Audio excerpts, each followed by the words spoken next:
ਅੱਛਾ ਯਾਰ, ਮੈਂ ਨਾ ਬੜੀ ਅਹਿਮ ਗੱਲ ਤੁਹਾਨੂੰ ਦੱਸਣਾ ਚਾਹ ਰਿਹਾ। ਰਾਤ ਦਾ ਨਾ 1 ਵਜਿਆ ਹੋਇਆ।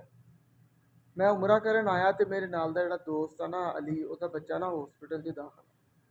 ਅੱਛਾ, ਮੁੱਦਾ ਪਤਾ ਕੀ ਹੈ? ਬੱਚਾ ਹਸਪੀਟਲ ਦਾਖਲ ਹੈ, ਰਾਤ ਦਾ 1 ਵਜਿਆ ਹੋਇਆ ਤੇ ਜਿਹੜੇ ਮਰੀਜ਼ ਦੇ ਨਾਲ ਅਟੈਂਡੈਂਟ ਆ ਨਾ, ਯਾਨੀ ਕਿ ਅਸੀਂ, ਹੁਣ ਮੈਂ ਸੋਚ ਰਿਹਾ ਯਾਰ ਮੈਂ ਕਿੱਥੇ ਸੋਵਾਂਗਾ, 1 ਵੱਜ ਗਿਆ, ਫਜਰ ਵੀ ਪੜ੍ਹਨੀ ਹੈ।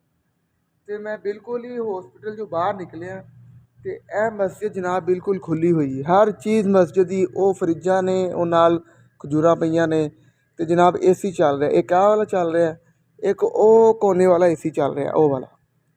ਕੋਈ ਮਸਜਿਦ 'ਚ ਬੰਦਾ ਨਹੀਂ ਹੈ। ਹਰ ਤਰ੍ਹਾਂ ਹਰ ਸਮਾਨ ਆਪਣੀ ਜਗ੍ਹਾ 'ਤੇ ਮੌਜੂਦ ਹੈ ਤੇ ਇਹ ਸਾਊਦੀ ਅਰਬ ਦਾ ਸ਼ਹਿਰ ਮਾਸ਼ਾਅੱਲਾ ਮਦੀਨਾ ਹੈ। ਮੇਰੇ ਨਬੀ ਦਾ ਸੋਹਣਾ ਸ਼ਹਿਰ ਹੋਵੇ ਤੇ ਉੱਥੇ ਕੋਈ ਗੱਲਬਾਤ ਹੋ ਜਾਵੇ, ਇਹ ਹੋ ਹੀ ਨਹੀਂ ਸਕਦਾ। ਮੇਨ ਮੁੱਦਾ ਪਤਾ ਕੀ ਹੈ? ਸਾਡੇ ਪਾਕਿਸਤਾਨ 'ਚ ਹਰ ਚੀਜ਼ ਨੂੰ ਤਾਲੇ ਤੇ ਹਰ ਚੀਜ਼ ਨੂੰ ਜਨਾਬ ਕਵਰ ਕਰਕੇ ਰੱਖਣਾ, ਬਚਾ ਕੇ ਰੱਖਣਾ, ਇਹ ਹਕੂਮਤਾਂ ਦੇ ਕੰਮ ਨੇ। ਸਾਨੂੰ ਕਿੰਨੇ ਹਜ਼ਾਰ ਸਾਲ ਲੱਗਣਗੇ ਕਿ ਅਸੀਂ ਇਸ ਮੁਕਾਮ 'ਤੇ ਆ ਜਾਈਏ ਕਿ ਸਾਡਾ ਸ਼ਹਿਰੀ ਰਾਤ ਦੇ 2-3 ਵਜੇ ਹਸਪੀਟਲ ਆਪਣੇ ਬੱਚੇ ਨੂੰ ਲੈ ਕੇ ਆਵੇ ਤੇ ਉਹਦੇ ਸੌਣ ਦੀ ਜਗ੍ਹਾ ਇਹਨਾਂ ਨੂੰ ਲੱਭੇ।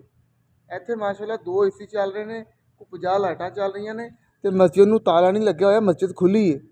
ਕੋਈ ਬੰਦਾ ਕੋਈ ਪਰਿੰਦਾ ਨਹੀਂ ਹੈ। ਤੇ ਮੈਂ ਗੁਜ਼ਾਰਿਸ਼ ਕਰਾਂਗਾ ਸਾਡੀ ਹਕੂਮਤਾਂ ਨੂੰ, ਸਾਡੇ ਵੱਡਿਆਂ ਨੂੰ, ਕੁਛ ਖੁਦਾ ਦਾ ਖੌਫ ਕਰਨ, ਥੋੜ੍ਹਾ ਲੁੱਟਣ, ਥੋੜ੍ਹਾ ਖਾਣ, ਤਾਂ ਕਿ ਆਖਿਰਤ 'ਚ ਜਾ ਕੇ ਜ਼ਿਆਦਾ ਉਹਨਾਂ ਨੂੰ ਲਿੱਤਰ ਪੋਲਾ ਨਾ ਹੋਵੇ।